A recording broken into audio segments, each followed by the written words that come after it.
Um episódio muito curioso aconteceu na vida do apóstolo Paulo, quando ele passava pela cidade de Filipos, atualmente ali no leste europeu. Mas quando ele passava nesta cidade, ele ficou ali um tempo evangelizando, pregando, e diz que aconteceu, isso está escrito lá no livro de Atos, capítulo 16, a partir do versículo 16, aconteceu que indo nós à oração, Paulo relata, nos saiu ao encontro uma jovem que tinha espírito de adivinhação, a qual, adivinhando, dava grande lucro aos seus senhores. Esta, seguindo a Paulo e a nós, clamava dizendo: estes homens que nos anunciam o caminho da salvação são servos do Deus Altíssimo. E isto fez ela por muitos dias. Mas Paulo, perturbado, voltou-se e disse ao Espírito: em nome de Jesus Cristo te mando que saias dela. E na mesma hora saiu. Veja, alguns pontos aqui muito importantes. Primeira coisa que nós entendemos aqui é a existência de espíritos de adivinhação.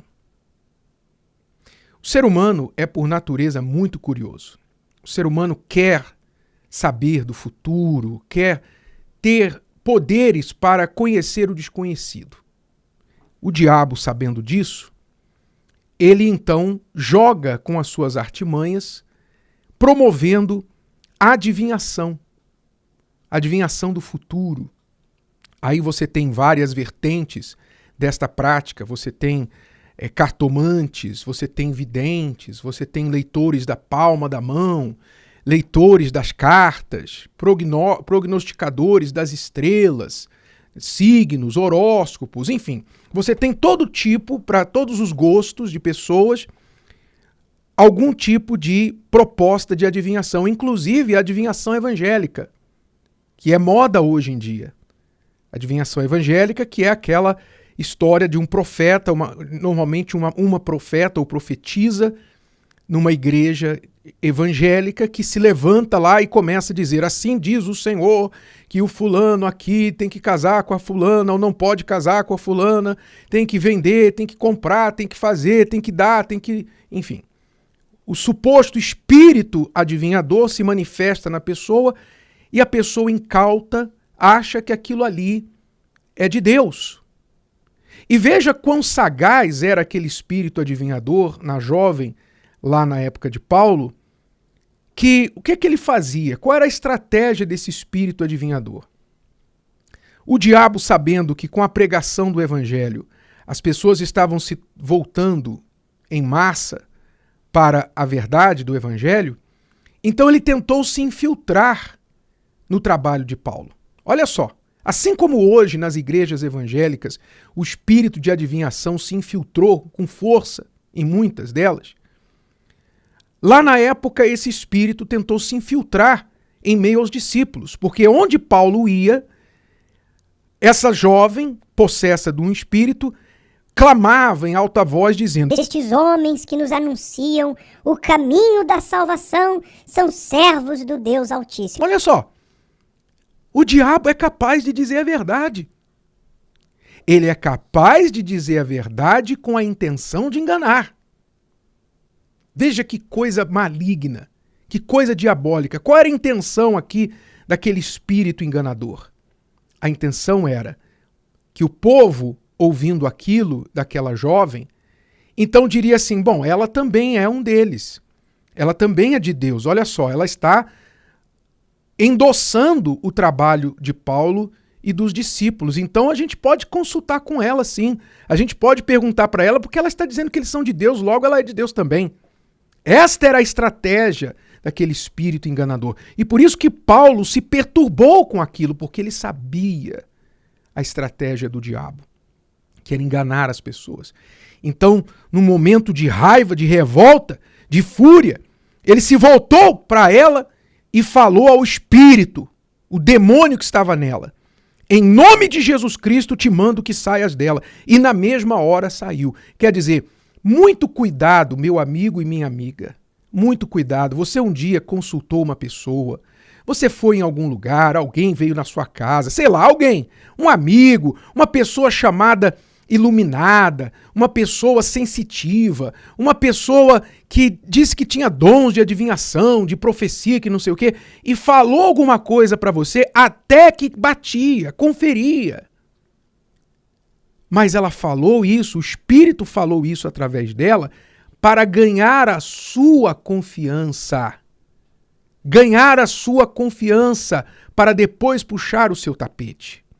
Cuidado com isso. Deus não trabalha dessa forma. Profecia na Bíblia não tem nada a ver com adivinhação pessoal e particular da vida de uma pessoa. Fuja disso. Fuja de adivinhadores. Fuja de tais chamados profetas. Fuja dessas pessoas que propõem adivinhar, que estão ajudando você, entregando uma mensagem do Senhor para você. Toda a mensagem do Senhor que você precisa está na Bíblia Sagrada. Se você estiver na palavra de Deus, você não vai ser enganado por esses espíritos, como Paulo não foi enganado. Paulo não foi enganado porque o Espírito Santo estava nele e ele estava na palavra. Então, muito cuidado com isso, esses espíritos de adivinhação. Mas aí o que aconteceu? A parte mais interessante vem agora. Olha só. Então Paulo expulsou, mandou o espírito sair da jovem. E na mesma hora saiu. O demônio saiu dela. E vendo seus senhores que a esperança do seu lucro estava perdida, quer dizer, por trás daquela jovem havia homens, senhores, que a usavam para ganhar dinheiro com as adivinhações dela. Eles ganhavam dinheiro, quer dizer, o diabo enganava as pessoas e tirava o dinheiro das pessoas, e esses senhores desta jovem se enriqueciam através disso. Então, vendo eles que a esperança do seu lucro estava perdida, que era tudo que eles queriam, lucro, prenderam Paulo e Silas e os levaram à praça, à presença dos magistrados. E aí Paulo e Silas foram injustamente acusados e falsamente acusados e julgados e presos. Apanharam duramente e foram presos, ficaram no cárcere por causa de ter expulsado o demônio da jovem. Mas veja só que interessante este fato revela para todos nós sobre o que acontece também hoje. Paulo expulsou o demônio da jovem e cessou o lucro daqueles homens. E eles então foram para cima de Paulo e Silas e o prenderam.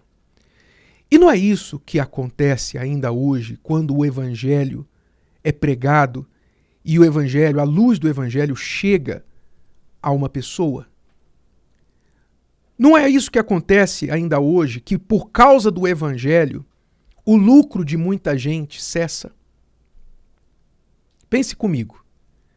Quando uma pessoa ouve a palavra de Deus e se converte, se entrega a Ele, então, se ela dava dinheiro para a companhia de cigarros, ela não dá mais. A companhia de cigarros perde um lucro.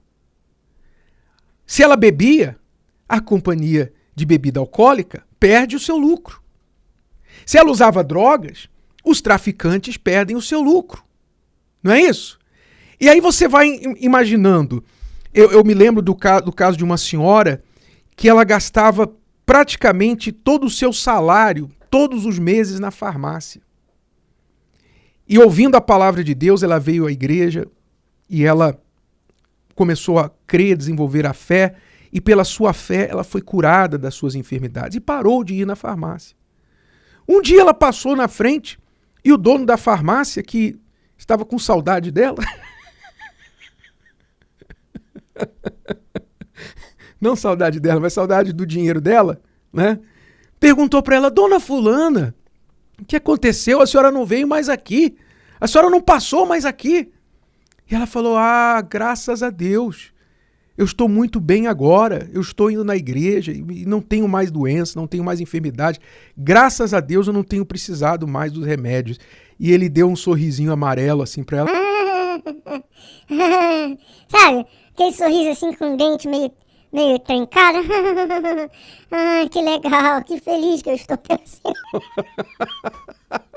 O lucro dele cessou com aquela senhora. A palavra de Deus chegou a ela e o lucro dele cessou. Então o evangelho tira o lucro da farmácia, tira o lucro das religiões. As pessoas se libertam das religiões. A pessoa deixa de dar o seu suor para os gurus, os coaches, para o signo. Não é? A pessoa passa a viver uma vida regrada, uma vida limpa, uma vida onde ela não precisa mais das coisas que o mundo mentiu para ela que ela precisava. Então o lucro cessa. E eu posso incluir nesse meio até mesmo alguns pregadores que até começaram bem no início, quiseram ganhar almas, mas aos poucos o seu objetivo mudou de almas para o dinheiro. Saiu do altar e passou para o ouro. E começaram a querer dinheiro mais do que almas. Então se tornaram pregadores em busca do tesouro, como Judas, que metia lá a mão na sacola que ele segurava quando Jesus pedia as ofertas e Judas ficava com a sacola, ele metia a mão na sacola. Então muitos pregadores neste mundo, muitos que se propuseram a ganhar almas, começaram a se desviar e pensar em ganhar dinheiro. E quando alguém tira a mão deles da sacola, quando alguém diz assim, não, você não vai mais colocar a mão na sacola, você não pode mais colocar a mão na sacola. Quando eles veem o seu lucro cessar, a esperança do seu lucro cessar, então eles não querem mais. Eles não querem mais aquele trabalho. Não, eu vou trabalhar só para ganhar almas? Não, eu quero ganhar dinheiro. Então, eles buscam o seu próprio caminho para ganhar dinheiro. Ganhar dinheiro.